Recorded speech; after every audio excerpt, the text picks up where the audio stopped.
ஒரு ஊர்ல ஒரு மிகப்பெரிய ராஜா இருந்தாரு.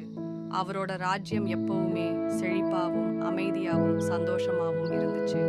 ஒரு நாள் அந்த ராஜா வெளிநாட்டுக்கு போக நினைச்சாரு. அதனால தன்னோட 30 வயது மகன் அரசரா நியமிச்சாரு.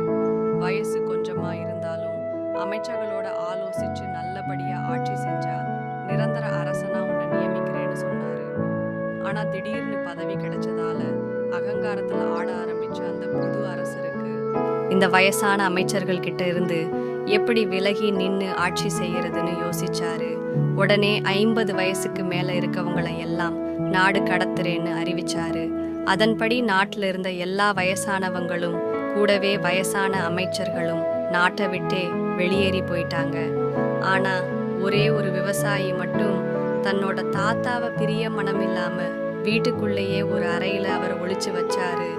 யாருக்கும் தெரியாம அவர் அறைக்குள்ளேயே இருக்க சொன்னாரு அந்த விவசாயி. அப்பத்தான் ஒரு நாள் திடீர்னு பெரிய மழை பெஞ்சது. அந்த நாட்டுல இருக்கிற எல்லா இடமும் தண்ணியில மூழ்கி போயிடுச்சு. அந்த நாட்டுல இருக்கிற விவசாய நிலத்துல விதைச்சிருந்த விதைகளையும் புதுசா முளைச்சிருந்த செடிகளும் தண்ணியில அடிச்சிட்டு போயிடுச்சு.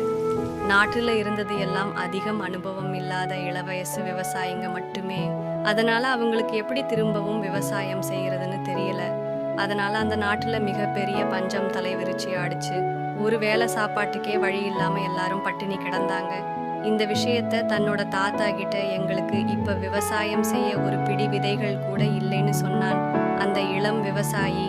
உடனே அறிவுலையும் அனுபவத்திலையும் பெரியவரான அந்த தாத்தா அவனுக்கு ஒரு யோசனை சொன்னாரு. தாத்தா சொல்படி விதைகளை தேடி போனான். அவனோட தாத்தா சொன்ன மாதிரி அவனுக்கு நிறைய விதைகள் கிடைச்சது.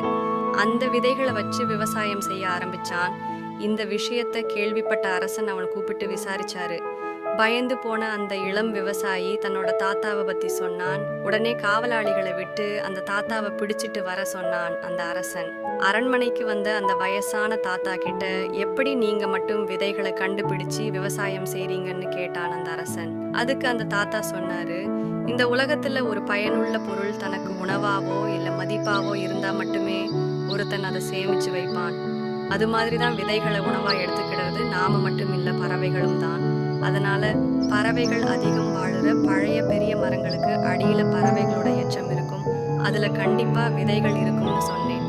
அதே மாதிரி விதைகளை மதிப்பு மிக்கதா நினைச்சு சேமிச்சு வைக்கிறது எறும்புகள் தான். அதனால எறும்புகள் கூட்டமா வாழுற புத்து எல்லாத்தையும் தேடி பார்க்க சொன்னேன். நான் சொன்னது மாதிரியே என்னோட பேரனும் விதைகளை தேடி கொண்டு வந்து விவசாயம் செய்யறான்னு சொன்னாரு. அப்பதான் மூத்தவங்களோட அனுபவ அறிவுக்கு முன்னாடி இளைஞர்கள் எப்பவும் தோத்து போறாங்கன்னு புரிச்சுக்கிட்டான் அந்த இளமரசன். உடனே நாட்டை விட்டு வெளியே போன எல்லா முதியவர்களையும் வயசான அமைச்சர்களையும் செய்தி சொல்லி திரும்ப கூட்டிட்டு வந்தான்.